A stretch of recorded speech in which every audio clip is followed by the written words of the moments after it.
സവർണന്റെ ചരിത്രമാണ്, അവർണന്റെ ചരിത്രമല്ല എന്ന ഉട്ടോപ്യൻ സംസ്കാരം ഈ രാജ്യത്ത് നടപ്പിലാക്കുവാൻ സംഘപരിവാർ ശ്രമിക്കുന്ന ഘട്ടമാണിത്. അവർ പറയുന്നു ഇന്ത്യയുടെ ചരിത്രം ഹിന്ദുവിന്റെ ചരിത്രമാണ്. ഇവിടെ സൂചിപ്പിക്കപ്പെട്ടതുപോലെ ഹിന്ദു ഉണർന്നാൽ ഈ രാജ്യത്ത് എന്തെല്ലാമോ നടക്കുമെന്ന തരത്തിലുള്ള വർത്തമാനമാണ് ഈ നിലയിലുള്ള സംഘപരിവാറും അല്ലെങ്കിൽ കേരളത്തിനടക്കം വിഷകല എന്ന് നാമെല്ലാം വിളിക്കുന്ന KP ശശികലയും പറയുന്നു. അവർ പറയുന്നു ഹിന്ദു ഉണർന്നാൽ രാവിലെ പല്ല് തേക്കും, കുളിക്കും, പള്ളിക്കൂടത്തിൽ പോകുന്നവർ പള്ളിക്കൂടത്തിൽ പോകും, പഠിക്കാൻ പോകുന്നവർ പഠിക്കാൻ പോകും, ജോലിക്ക് പോകുന്നവർ ജോലിക്ക് പോകും. അതാണ് ഹിന്ദു ഉണർന്നാൽ ചെയ്യുന്നത്.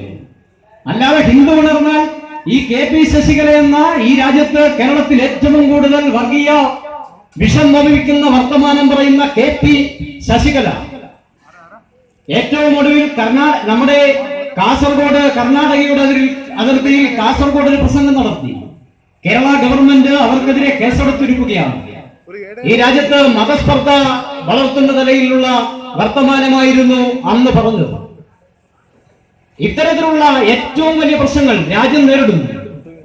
രാജ്യത്ത് പട്ടികജാതി, പിന്നോക്ക, ദളിത് വിഭാഗത്തിൽപ്പെട്ട ജനങ്ങൾക്ക് ജീവിക്കുവാൻ കഴിയാത്ത സാഹചര്യത്തിലൂടെയാണ് ഇന്ന് ഇന്ത്യ കടന്നു പോകുന്നത്.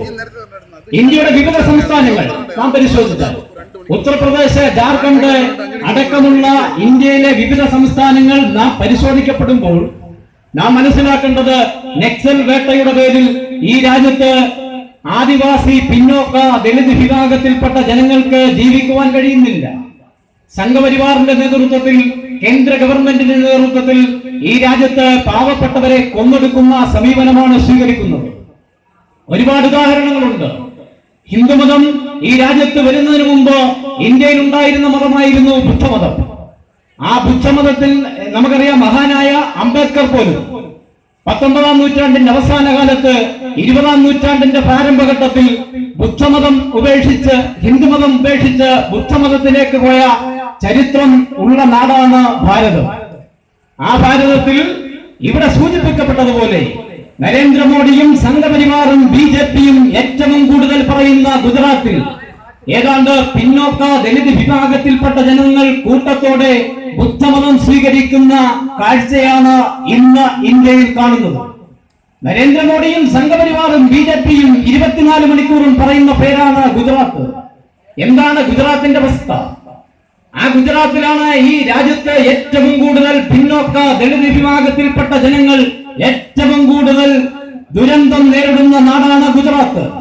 ആ ഗുജറാത്തിന്റെ ചരിത്രം നാം പരിശോധിക്കപ്പെടണം. ഇപ്പോൾ സംഘപരിവാറും നരേന്ദ്രമോദിയും ഏറ്റവും കൂടുതൽ പറയുന്നത് സർദാർ വല്ലഭായി പട്ടേലിന്റെ പ്രതിമ 2500 കോടി രൂപ മുതൽ ചെലവാക്കി സർദാർ വല്ലഭായി പട്ടേലിന്റെ പ്രതിമ ഗുജറാത്തിൽ ഞങ്ങൾ സ്ഥാപിക്കാൻ പോകുന്നു. സർദാർ വല്ലഭായി പട്ടേലിന്റെ പ്രതിമ സ്ഥാപിക്കുന്നതിനെ AIYF കമ്മ്യൂണിസ്റ്റ് പാർട്ടിയോ അല്ലെങ്കിൽ ഈ രാജ്യത്തെ ആരുമോ എതിർക്കുന്നില്ല.